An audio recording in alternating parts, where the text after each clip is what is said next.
있다는 점을 미리 말씀을 좀 드리겠습니다. 그리고 판결이 선고되는 과정에서 뭐 소란이나 뭐 기타 이상한 행동을 하시면 법정에서 퇴정 등 강력한 조치를 취할 수밖에 없으니까 방청하시는 분들 그 점 좀 유념을 좀 해주십시오. 예, 지금부터 259합 129 등 사건 판결 이유를 간략하게 말씀드리겠습니다. 먼저 이 사건 공소사실입니다. 검사는 2024년 12월 3일 대통령인 피고인 윤석열의 비상계엄 선포 및 이후 경찰의 국회 출입 통제, 군의 국회 투입 시도, 이른바 체포조 운영, 선관위 확보 시도 등 일련의 사건에 대해서 피고인들을 다음과 같은 내용으로 공소 제기하였습니다. 피고인들은 국헌문란의 목적을 가지고 폭동을 일으켜 내란죄를 저질렀다. 우두머리 역할인 피고인 윤석열은 내란 우두머리죄, 중요 임무에 종사한 나머지 피고인들은 내란 중요 임무 종사죄에 해당한다. 또 피고인들은 위와 같이 내란죄를 저지르는 과정에서 권한을 남용해서 하급자 등으로 하여금 권리행사를 방해하고 의무 없는 일을 하게 하여 직권남용 권리행사 방해죄를 저질렀다. 이러한 내용으로 공소사실이 구성되어 있습니다. 먼저 수사권 등에 관한 주요 쟁점에 대해서 말씀을 드리겠습니다. 불소추 특권을 가지고 있는 재직 중 대통령에 대한 수사 가능 여부에 대해서입니다. 불소추 특권에 수사까지 포함된다고 보기는 어렵기 때문에 수사의 범위가 문제되기는 하지만 재직 중인 대통령이라 하더라도 수사 자체는 허용된다는 것이 이 법원의 판단입니다. 이유는 다음과 같습니다. 헌법 제84조 불소추 특권이 수사를 포함하는 것인지에 대해서 증거 확보를 위한 수사가 가능한지 여부에 대해서 견해가 나뉘는데 어떠한 수사도 허용되지 않는다는 견해부터 구속 등 강제 수사가 허용되지 않는다는 견해, 모든 수사가 다 허용된다는 견해 등이 나눠져 있습니다. 이 법원은 여러 나라의 헌법 조문 그리고 판례법, 국가의 경우 판례 등을 검토를 해보았습니다. 우리 헌법 조문은 대만 헌법, 중화민국 헌법 조문을 참고한 것으로 보이는데 대만은 소추가 아닌 소구라는 표현을 쓰고 있고 대만 법원은 수사는 허용되지 않는다는 입장을 보이고 있는 것으로 파악했습니다. 반면 일본 헌법은 국무대신에 관한 불소추 특권에 대해 규정하고 있어 우리 조문과는 형식과 내용이 조금 다르기는 하지만 명확하게 소추라는 표현을 쓰고 있고 수사가 허용된다는 전제에서 수사 허용의 범위에 대해서만 의견 대립이 있는 것으로 보입니다. 우리 헌법상 불소추 특권은 대통령 직책의 원활한 수행을 보장하는 데 그 취지가 있습니다. 따라서 이와 관련이 없는 수사까지 모두 제한하려는 취지는 아닌 것으로 보입니다. 따라서 수사 자체가 불소추 특권에 포함된다고 보기는 어렵다는 것이 이 법원의 판단입니다. 자세한 입법례와 분석, 관련 내용 등은 판결문에 자세히 기재해 놓았습니다. 다음 두 번째, 검찰이 내란죄에 관해서 수사를 개시할 수 있는지 여부. 피고인 윤석열 등에 대한 직권남용 권리행사 방해죄 혐의 등의 고발을 접수한 검찰이 내란죄에 관해서도 수사를 개시할 수 있는지가 문제되는데 가능하다는 것이 이 법원의 판단입니다. 이유는 다음과 같습니다. 검찰청법에 의하면 검찰은 원칙적으로 직권남용 권리행사 방해죄에 대해서만 수사 개시가 가능합니다. 그러나 검찰청법 제4조 제1항 제1호 다목은 직접 관련성이 있는 범죄에 대해서도 수사를 개시할 수 있다는 예외 규정을 두고 있습니다. 직접 관련성의 의미가 문제가 되는데 마침 이 사건 재판이 진행되는 도중에 대법원 판례 2025 도의 6707 판결이 나왔기 때문에 문제가 사실상 해결되었습니다. 판시 취지는 예외 규정의 해석에 있어 문맥상 의미 외에 규범적인 요소도 고려하여야 한다는 취지로 보입니다. 이 사건의 경우에서 고발된 윤석열 피고인에 대한 직권남용 권리행사 방해 혐의 사실을 살펴보면 내란죄와 중간행위나 다른 원인에 매개 없이 연결되고 구체적 개별적 연관관계가 있는 경우에 해당한다고 보입니다.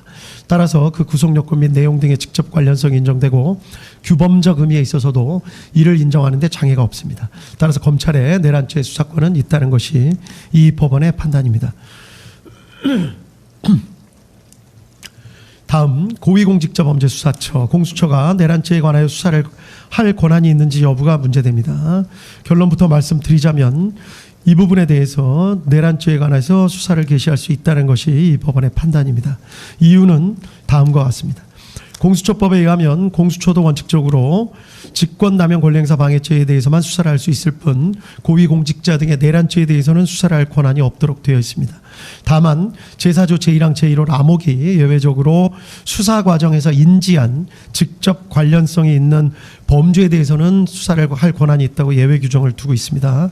직접 관련성에 대해서는 앞서 검찰의 수사 개시 권한 부분에서 살펴본 바와 같이 인정됨에 크게 의문이 없습니다. 문제가 되는 것은 검찰청법 규정과 차이가 있는 수사 과정에서 인지한 것인지 여부입니다. 공수처법 규정은 검찰청법 규정과 이 부분의 표현이 다릅니다. 문헌 그대로 공수처가 고위공직자범죄 수사에 착수해서 수사를 진행해 나가는 과정에서 파악하게 된 새로운 범죄만을 의미한다는 것으로 보아야 하고, 그것이 공수처의 우선적 수사권을 예외적으로 부여한 법의 취지에 부합하는 해석이라는 견해가 있을 수 있습니다. 애초에 법의 취지에도 부합하고 문헌의 의미에 충실한 해석으로 보이기는 합니다. 위 규정은 통상의 특검법 규정에서 따온 표현으로 보이는데, 특검법 등은 처음부터 수사 가능 범위를 명확하게 규정해 놓고 수사를 개시하면서 그 과정에서 인지하게 된 관련 범죄만을 예외적으로 수사할 수 있게 하는 것인 바, 공수처법의 위 규정 역시 그러한 취지로 인정되어야 한다는 주장으로 보입니다. 그런데 위 주장에 따르면 결국 공수처가 어떤 고소 고발 사건을 수리했을 때 열거된 죄 중에 공수처가 수사권한이 없는 범죄가 포함되어 있을 때 무조건 수사권이 있는 경찰로 보내야 한다는 결론에 이르게 되므로 쉽게 받아들이기가 주저됩니다. 나아가 한시적으로 수사 범위를 정해놓고 수사를 개시하는 특검 등과는 달리 공수처는 상설기관으로 설치돼서 계속해서 관련 범죄를 수사하고 실체적 진실을 파악해야 할 일반적 수사기관으로서의 성질도 같이 가지고 있다는 점에 비추어 보더라도 그러합니다. 따라서 그와 같이 일률적으로 제한적 해석을 하지 않고 공수처법의 취지에 반하는 것이 아니라면, 즉 효율적인 수사 경제를 저해하지 않으면서 피해자의 방어권을 어렵게 만드는 결과가 되지 않는다면 수사 과정에서 인지한 죄라는 문헌에 포함된다고 보는 것이 바람직하다고 할 것입니다. 이와 같이 보는 것이 검찰청법의 규정과도 통일적인 해석이 가능하여 실무상으로도 바람직합니다. 그런데 이 사건의 경우는 직접 관련성이 인정되고 규범적 의미에서 살펴보더라도 효율적인 수사에 등의 필요가 크다는 점을 부인할 수가 없습니다. 따라서 이 사건의 경우 내란죄에 관해서도 공수처의 수사권을 인정하는 것이 타당하다는 것이 이 법원의 판단입니다. 한편 피고인 측의 주장은 다음과 같은 측면이 있습니다. 즉 공수처 수사의 실질은 공수처는 내란죄에 대한 수사권이 없음에도 직권남용 권리행사 방해죄에 대한 고발장에 내란죄가 함께 기재되어 있었다는 것을 핑계 삼아서 범죄의 중대성과 법정형을 비교조차 하기 어려운 내란죄를 수사한 것이기 때문에 결국 공수처의 행위는 수사권 범위에 관한 규정을 잠탈해서 수사권을 가지고 있지 않은 내란죄에 대한 수사를 진행하는 것이어서 위법하다, 이런 주장도 포함된 것으로 보입니다. 기록을 살펴보면 위와 같은 의심에 일리가 전혀 없는 것은 아닌 것으로 보입니다.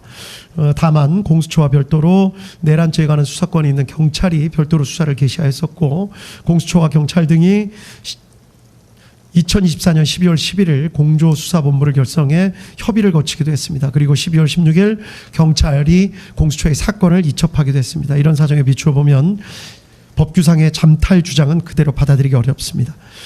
그리고 무엇보다 강조해야 할 점은 위와 같은 논란이 이 사건에 있어서는 결국 큰 의미가 없다고 보이는 점입니다. 공수처의 수사권이 없다고 하더라도 검찰이 공수처 송부 기록 외에 다른 증거들을 종합해서 기소를 결정한 것으로 보입니다. 검찰의 기소 자체를 위법하다고 보기가 어렵습니다. 두 번째로 공수처가 수집한 증거를 다 빼더라도 검찰이 수집한 증거들, 그리고 이 법원이 증거로 채택하여 조사한 증거들에 의하더라도 지금 유죄로 판단되는 피고인들에 대해서 유죄 판단을 할 증거가 충분하다는 것이 이 법원의 판단입니다. 따라서 공수처의 수사권 유무와 관련된 기소의 적법성, 증거 관련 문제는 결국 발생하지 않습니다. 다음, 위법 수집 증거 관련 내용입니다. 원본성, 무결성이 입증되지 않은 증거 등 다수에 대해서 모두 증거 배제 결정을 하고 이를 판결문에 별지로 첨부하였습니다. 군사기밀 관련된 증거에 대한 위법 수집 증거 주장도 하고 있지만 이 부분에